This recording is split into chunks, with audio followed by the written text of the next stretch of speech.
Before we start a talk in here, because you said coming in, and I just find it a fascinating story.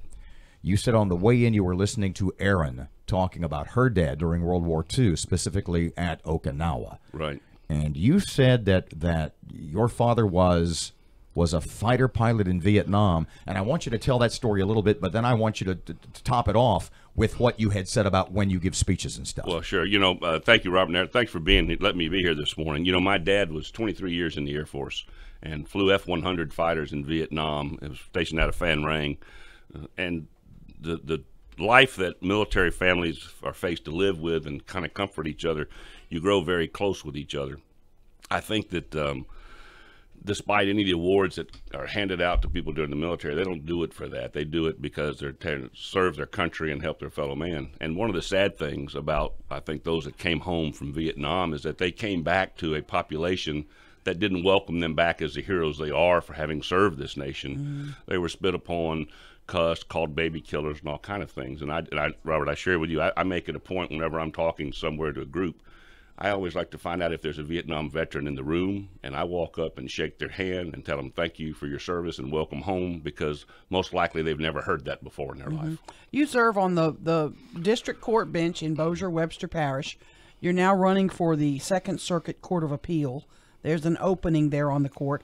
The election is a week from tomorrow, right? It is. That's right. The Second Circuit Court of Appeal serves the 20 northernmost parishes from Texas to Mississippi, and the district court that I serve now serves Bossier and Webster parishes.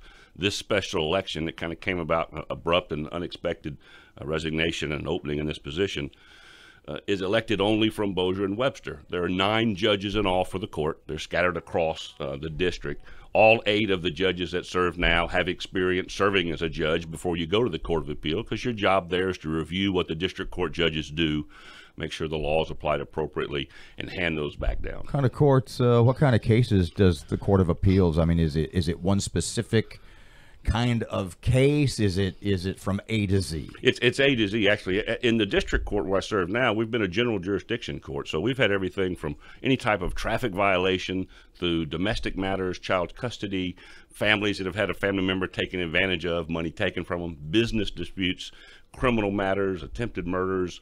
The saddest ones are incest. We also run a drug court program. All of that goes up and is under the supervision of the 5 district courts of appeal in Louisiana that all fall under the Louisiana Supreme Court. Your greatest accomplishment as a judge, you've been on the bench about 5 years, This is my right? 5th year, right? Your greatest accomplishment on the bench? I think that I bring to the bench a temperament that you try to apply the law appropriately, and you try to look outside the box on the circumstances that people find themselves in when they appear in front of you. Our government is set up with big gears that happen, and sometimes lives can get chewed up in how that works going forward. I've tried to, in criminal matters, create sentences that hold people accountable but give them a chance for redemption. If they don't have a high school diploma, I make them go get at that. If they have probation, I make them work or do community service. If it's child custody cases, I put the children first ahead of the interest of mother and fathers, and I try to reconcile relationships. Even though they don't get remarried, children should be allowed to love their mother and father, whether they're married or not, and mother and father should know the number one indicator for how kids of divorce turn out is how well those parents communicate. So I've tried to bring that to the court and deal with people and apply the law. You were, when you ran for judge a few years ago, you were a state representative at the time. What was the motivation that just from my point of view, right, being a state rep would be a pretty cool job. Being a judge is hard.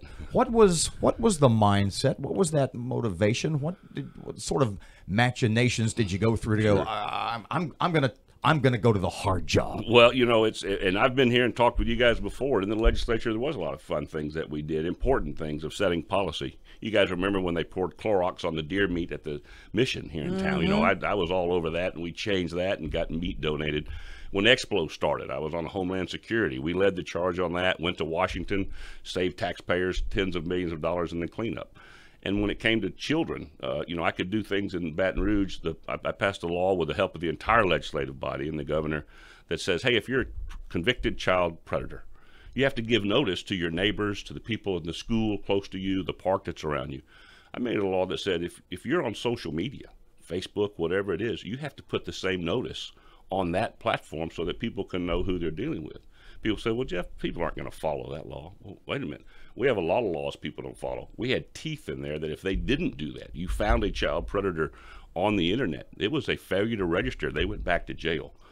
Those type of policy changes were great.